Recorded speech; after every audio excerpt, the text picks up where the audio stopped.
Hey, what's going on, guys? This is Anthony with themovieblog.com, and I'm back here with another video. This time we're going to be doing one for Invincible, episode 5. First off, shout out to Rach Icha for helping me out in the comments in the last video and letting me know that that was Damien Darkblood's book of notes from the last episode after the end credit scene. Invincible does a good job of picking up on that pretty quickly. I like this little side story with Debbie Grayson slowly but surely putting together the clues on her husband's doings. I worry for her because I could totally see Omni-Man just killing the hell out of her when the time comes. He definitely has some sort of attachment to her, seeing as how they're married and all, but I can't help but notice that he's willing to put her down if she keeps being nosy.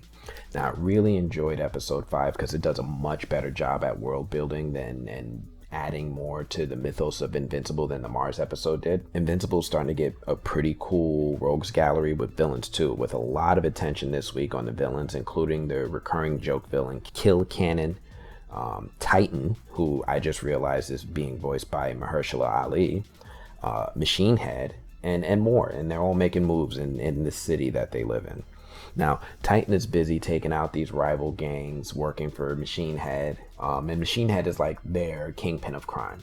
You know, if you need like a Marvel analogy, he's like their kingpin of crime. He's running stuff. Now, this is old hat for any of you guys who've been watching Invincible with us thus far. Invincible goes out of its way to present itself and set itself up as if it's doing something we've seen in other shows like Batman Beyond or Spider-Man the animated series, one of those type things. And then it also goes out of its way to let you know that it's going to be different with its signature sense of humor, gore, and style. And I love it. I really do. It's really cool how they set that up and just do something different. Now, there's a lot of development happening in this episode with Mark growing in his role as the hero, Invincible, but is also learning the trade-offs with being invincible to the life of Mark Grayson. Now, this is the classic Peter Parker Spider-Man dynamic in which being a good hero takes a serious toll on the personal life of Peter Parker. Mark is going through the same thing and is suffering due to his horrible time management options when the city is seemingly under attack every other day. Mark was late for work 12 times in 3 months, meaning that's at least one emergency a week that prevented him from working every week, and that's just work.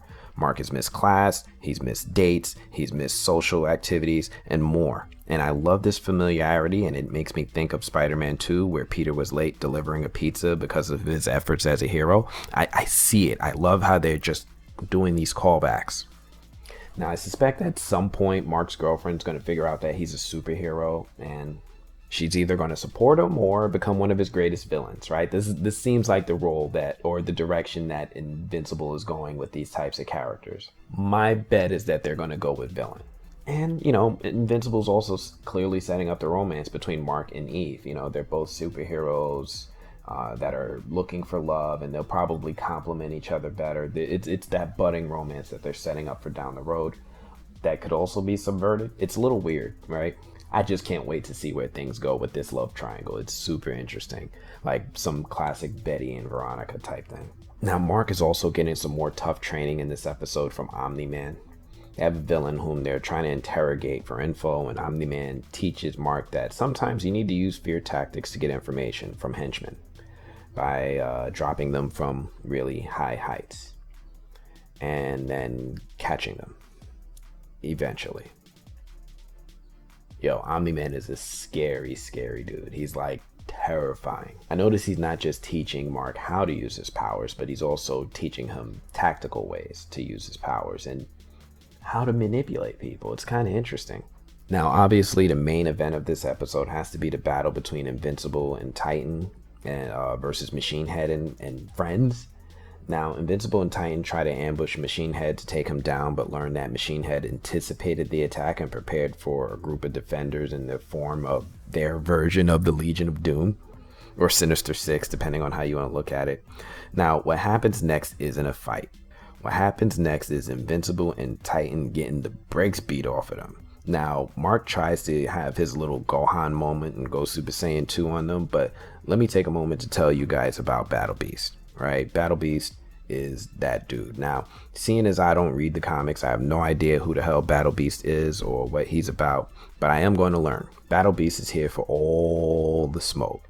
I mean, when the fight looked like it might turn around because the Guardians of the Globe showed up, Battle Beast showed everyone that he was the Broly of this invincible joke, and casually and politely put them hands on each and every one of that team. I mean, this was less of a fight and more of this group getting the brakes beat out of them badly. Like, Battle Beast was so overwhelming for the team, he just decided to just up and leave because he got bored of beating up on heroes he didn't even think that were even worthy to fight him.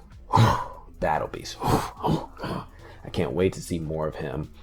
Obviously, the obvious fight they're setting up is Omni-Man versus Battle Beast, but I don't think they're gonna fight. I don't think they're gonna fight. Omni-Man was alluded to being in the background and not getting involved. I don't think they're gonna fight. I think Omni-Man's gonna let him Mark figure this one out for getting involved in these things that were beneath him in the first place. Yeah, that's some mean tough love from Dad though. That ain't right. You see your son getting stomped out. All right, at least he lived to fight another day. Couple stray observations I noticed in this episode. Principal Winslow, I love this. Carl, why is he in this show? No clue, but I hope this Easter egg is leading somewhere. Are we, going to visit the Winslow household? Is Urkel going to make an appearance? I have no idea where they're going with it, but I can't wait to see. It's a cool little thing they're doing.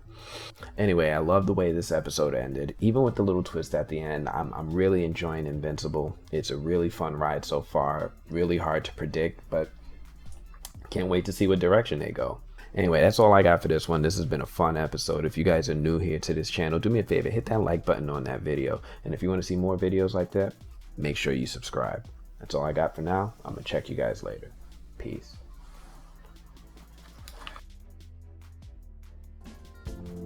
Hey, do me a favor, if you like this video, make sure that you hit that like button. And if you're new to this channel and you want to see more, make sure that you subscribe.